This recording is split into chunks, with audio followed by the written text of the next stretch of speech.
Ours is not denied. ഇവിടെ കേരളത്തെ സംബന്ധിച്ചിടത്തോളം 3 തരത്തിലുള്ള കുറവുകളാണ് ഉണ്ടാകുന്നത്. ഒന്നാമത്തത്, രാജ്യത്തിൻ്റെ ആകെ വരുമാനത്തിൽ സംസ്ഥാനത്തിനുള്ള ഓഹരി തുടർച്ചയായി പരിമിതപ്പെടുത്തുകയാണ്. ആ പരിമിതപ്പെടുത്തൽ കൊണ്ടുവരുന്നതാണ് ഒന്നാമത്തെ കുറവ്. യൂണിയൻ സർക്കാർ ഏകപക്ഷീയമായാണ് ധനകാര്യ കമ്മീഷൻ്റെ പരിഗണനാ വിഷയങ്ങൾ തീരുമാനിക്കുന്നത്. സംസ്ഥാനങ്ങളുടെ നിർദ്ദേശങ്ങൾ അവയിൽ ഉൾപ്പെടുത്താറില്ല. ഓരോ ധനക്കമ്മീഷനും കഴിയുമ്പോൾ കേരളത്തിലെ നികുതി കുത്തനെ ഇടിയുകയാണ്. ആരോഗ്യം, വിദ്യാഭ്യാസം ഉൾപ്പെടെ പല മേഖലകളിൽ കേരളം കൈവരിക്കുന്ന വലിയ നേട്ടങ്ങൾ അവ ചൂണ്ടിക്കാണിച്ചുകൊണ്ടാണ് പലപ്പോഴും ഇത്തരം കുറവ് വരുത്തലിനെ ന്യായീകരിക്കുന്നത്. ജനസംഖ്യാ നിയന്ത്രണത്തിൽ നല്ല നേട്ടം കൈവരിച്ച സംസ്ഥാനമാണ് കേരളം. പക്ഷേ ആ നേട്ടം സംസ്ഥാനത്ത് തന്നെ ശിക്ഷയായി മാറുകയാണ്. നേട്ടത്തിൻ്റെ പേരിൽ വിഹിതം കുറക്കുന്നു. നേട്ടങ്ങൾ പരിരക്ഷിക്കണമെങ്കിൽ പണം വേണ്ടേ? പുതുതലമുറ പ്രശ്നങ്ങൾ നേരിടണമെങ്കിൽ അതിനും പണം വേണ്ടേ? അത് തരാൻ തയ്യാറല്ല. നേട്ടത്തിന് ശിക്ഷ, ഇത് ലോകത്ത് മറ്റൊരിടത്തും കാണാൻ കഴിയാത്ത പ്രതിഭാസമാണ്.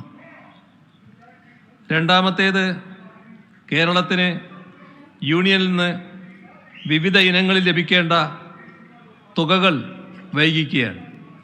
ഇത്തരം വൈകിക്കൽ മൂലം ഉണ്ടാകുന്ന കുറവുണ്ട്. ഇന്നത്തെ നിലക്ക് യൂണിയനിൽ നിന്ന് കേരളത്തിന് ലഭിക്കാനുള്ള തുകകൾ: UGC ശമ്പള പരിഷ്കരണം 750 കോടി രൂപ, തദ്ദേശ സ്ഥാപനങ്ങൾക്കുള്ള വികസന ഗ്രാൻഡ് 1921 കോടി രൂപ, നെല്ല് സംഭരണം ഉൾപ്പെടെ ഭക്ഷ്യസുരക്ഷാ പദ്ധതിയുമായി ബന്ധപ്പെട്ടത് 1100 കോടി രൂപ, വിവിധ ദുരിതാശ്വാസങ്ങൾക്കുള്ളത് 139 കോടി രൂപ, സ്റ്റേറ്റ് ഡിസാസ്റ്റർ മിറ്റിഗേഷൻ ഫണ്ട് 69 കോടി രൂപ, capital investment special assistance CAPEX എന്ന ചുരുക്കപ്പേരിൽ അറിയപ്പെടുന്ന 3000 കോടി രൂപ. അങ്ങനെ ആകെ 7490 കോടി രൂപ. ഫണ്ട് ട്രാൻസ്ഫറുകളുമായി ബന്ധപ്പെട്ട് എല്ലാ സംസ്ഥാനങ്ങളും ഇത്തരത്തിലുള്ള പ്രതിസന്ധിയാണ് നേരിടുന്നത്. UGC ഫണ്ട് കാര്യത്തിൽ കേരളം നേരിട്ടൊരു വൈഷമ്യം. UGC ശമ്പള പരിഷ്കരണം നടപ്പിലാക്കിയതും ശമ്പളം വിതരണം ചെയ്തതും കേന്ദ്ര നിർദ്ദേശമനുസരിച്ചാണ്. എന്നാൽ ആ തുക പോലും നിഷേധിക്കുകയാണ് ചെയ്തത്. യൂട്ടിലൈസേഷൻ സർട്ടിഫിക്കറ്റ് വൈകിയതുകൊണ്ട് ചെലവാക്കിയ തുക തരില്ല എന്ന ന്യായമാണ് കേന്ദ്രം പറയുന്നത്. സർട്ടിഫിക്കറ്റ് വൈകുമ്പോൾ തുക തരുന്നത് വൈകുന്നത് മനസ്സിലാക്കാം. പക്ഷേ ആ കാരണം കൊണ്ട് തുക തന്നെ തരില്ല എന്ന് പറഞ്ഞാലോ? 750 കോടി രൂപയാണ് ഈ രീതിയിൽ നഷ്ടപ്പെടുന്നത്. ഇതേ വിധത്തിലാണ് മറ്റുള്ള കാര്യങ്ങൾ. 3000 കോടി റവന്യൂ ഡെഫിസിറ്റ് ഗ്രാൻഡ് ഇനത്തിൽ 8400 കോടി. നേരത്തെ പറഞ്ഞ കിഫ്ബിയുടെ അതേപോലെ പെൻഷൻ കമ്പനിയുടെ വായ്പകൾ പൊതുകടമായി കണക്കാക്കിയതിലൂടെ കടപരിധിയിൽ വെട്ടിക്കുറവ് വരുത്തിയതിൻ്റെ ഭാഗമായി 7000 കോടി. പബ്ലിക് അക്കൗണ്ടിലുള്ള പണം പൊതുകടത്തിലേക്ക് ഉൾപ്പെടുത്തിയതിലൂടെ 12000 കോടി. ഇതാണ് കേരളത്തിൻ്റെ നഷ്ടങ്ങളുടെ മറ്റൊരു പട്ടിക.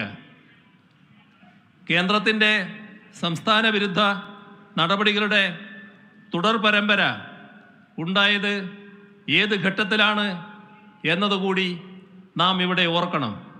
അഭൂതപൂർവമായ നൂറ്റാണ്ടിലെ മഹാപ്രളയം, നിപ്പ, കോവിഡ് തുടങ്ങിയ മഹാമാരികൾ, ഇവയെല്ലാം കൊണ്ട് കേരളം വലിയ തോതിൽ ദുരന്തത്തിലായ ഘട്ടം.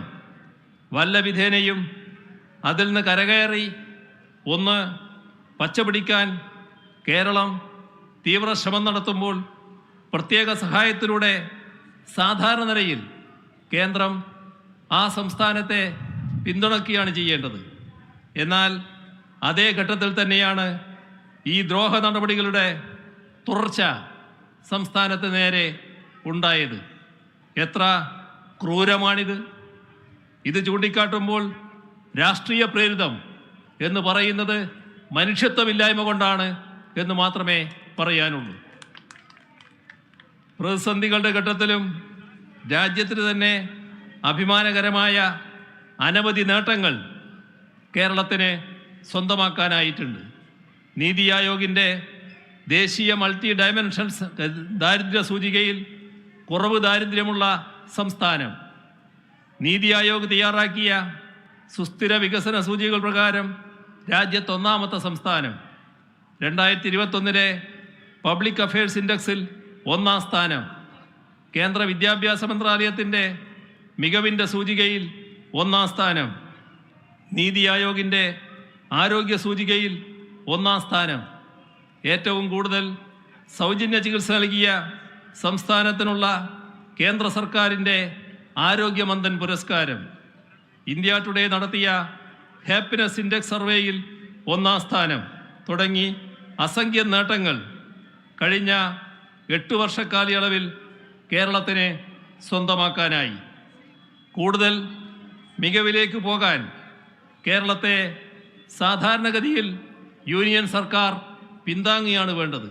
എന്നാൽ അതിനു പകരം ഈ മുന്നേറ്റത്തിന് തടസ്സങ്ങൾ സൃഷ്ടിക്കാനാണ് കേന്ദ്ര സർക്കാർ ശ്രമിക്കുന്നത്. ഞങ്ങൾ എല്ലാ മാർഗങ്ങളും നോക്കി, അതെല്ലാം പരാജയപ്പെട്ടപ്പോഴാണ് ഇത്തരമൊരു പ്രതിഷേധ സമരത്തിൻ്റെ മാർഗം ഞങ്ങൾ സ്വീകരിക്കാൻ നിർബന്ധിതമായത്.